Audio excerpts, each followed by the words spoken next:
আজকে আমরা শিখব চার্ট। চার্ট কি?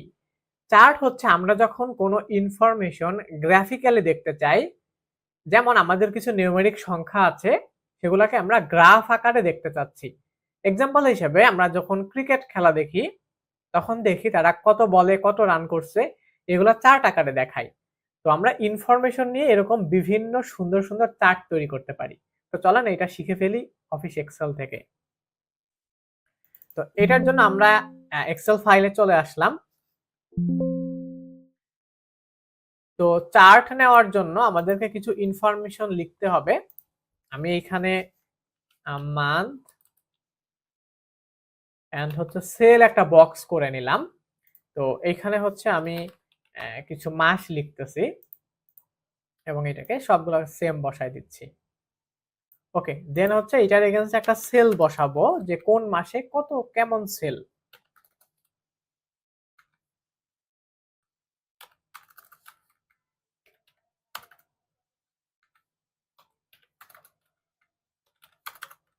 ওকে, আমি জাস্ট ইন্ডিভিজুয়ালি কিছু ডাটা বসিয়ে নিচ্ছি এখানে।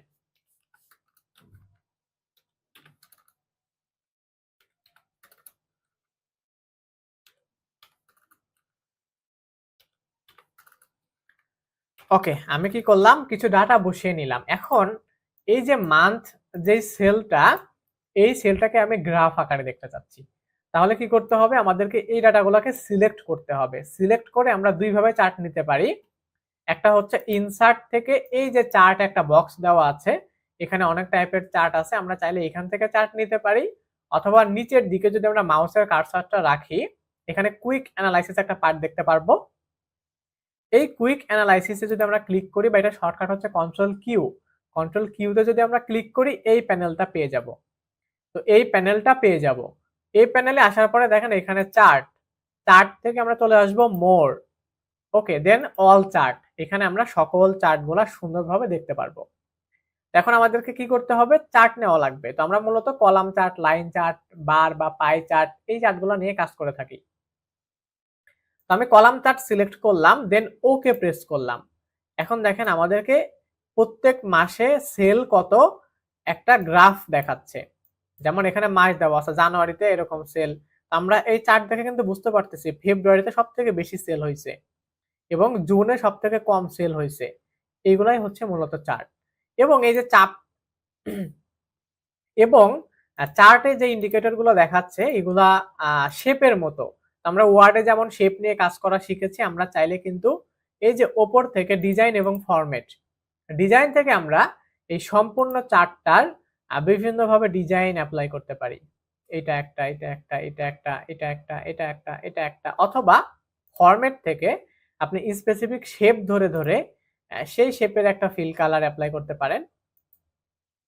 যেমনটা আমরা ওয়ার্ডে যা যা শিখেছি, একটা শেপের ক্ষেত্রে বিভিন্নভাবে ফিল করা, যেমন টেক্সচার হতে পারে, পিকচার হতে পারে, আপনি সবকিছু দিয়েই এখানে ফিল করতে পারবেন। তো এভাবে আমরা হচ্ছে একটা চার্ট তৈরি করতে পারি। অথবা আমি যদি আরেকটা চার্ট করি, আমরা এটা করছিলাম কলাম চার্ট, এখন আমরা কি করব, একটা লাইন চার্ট করব। এখান থেকে লাইন চার্টে চলে আসি, দেন হচ্ছে ওকে প্রেস করি। আচ্ছা, লাইন চার্ট কি? লাইন চার্ট হচ্ছে মূলত আপনাকে একটা লাইনের মাধ্যমে এটার মুভমেন্টটা দেখাবে। যেমন এখানে মান্থ দেওয়া আছে এবং সেল দেওয়া আছে। এখান থেকে আমরা দেখতে পারতেছি জানুয়ারি মাসের পরে ফেব্রুয়ারি মাসে আমাদের সেলটা বাড়ছে। এই যে এটা অনেকটা বেড়ে গেছে। তারপরে মার্চে একটু কমছে, এপ্রিল একটু কমছে, মে জুনে এসে একবারে নিচের দিকে নেমে গেছে, কমে গেছে। আবার জুন জুলাই গিয়ে আবার বাড়তেছে, আবার আগস্টে কমতেছে, সেপ্টেম্বরে কমতেছে, আবার কমতেছে, আবার নভেম্বর ডিসেম্বরে গিয়ে আবার বাড়তেছে। এই যে গ্রাফিক্যালি আমরা দেখতে পারতেছি, এইটা হচ্ছে লাইন চার্ট। তো এই যে গ্রাফিক্যালি আমরা দেখতেছি, এটা হচ্ছে লাইন চার্ট। ওকে, এরপরে আর কি টাইপের চার্ট হতে পারে, আমরা যদি আবার যদি চার্টে চলে আসি। ওকে, তো এখানে দেখেন এখন এরপরে আছে পাই চার্ট। পাই চার্ট হচ্ছে এটা কালার দিয়ে আপনাকে বুঝাবে। যেমন পাই চার্টে যদি ক্লিক করি, তো এই যে দেখেন সবগুলো ডাটার একটা কালার বসাইছে এবং কোন কালার কোন মাসকে ইন্ডিকেট করছে এখানে দেখাচ্ছে। যেহেতু প্রায় সিমিলার, আমি একটা ডাটাকে একটু বাড়াই দেই জাস্ট দেখানোর জন্য। এটাকে আমি হচ্ছে 5000 করে দিলাম।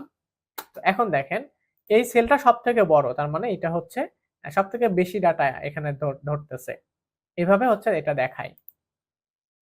তো সবগুলা এরকম সিমিলার, আপনি জাস্ট আপনার পছন্দ মতো বা আপনার কাজের জন্য যেইটা প্রয়োজন এখান থেকে অল চার্ট থেকে আপনার চার্টটাকে আপনি সিলেক্ট করে নেবেন। যেমন এখানে সানবার্ড চার্ট আছে, টিম আপ চার্ট আছে, হ্যাঁ, হিস্টোগ্রাম টাপস আছে, বক্স আছে, ওয়াটারফল আছে, কম্বো আছে, অনেক টাইপের চার্ট আছে। আপনি এখান থেকে আপনার পছন্দ মতো করে ইউজ করবেন। যেমন সানবার্ডটা ক্লিক করলে এটা সুন্দর একটা সার্কেল একটা চার্ট দিয়ে দিবে। তো এইভাবে আমরা কি করতে পারি?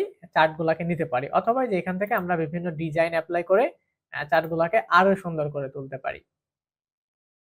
তো আপনারা চার্টটা বিভিন্ন ইনফরমেশন এপ্লাই করে প্র্যাকটিস করে দেখবেন এবং বিশেষ করে আমরা line chart, column chart, pie chart এই চার্টগুলাকে বেশি ইউজ করে থাকি। আদার্স গুলাও আমাদের প্রয়োজন ভেদে লাগতে পারে। সবগুলাই একটু করে প্র্যাকটিস করে রাখবেন। তো আজকে এই পর্যন্তই। দেখা হচ্ছে আগামী ক্লাসে।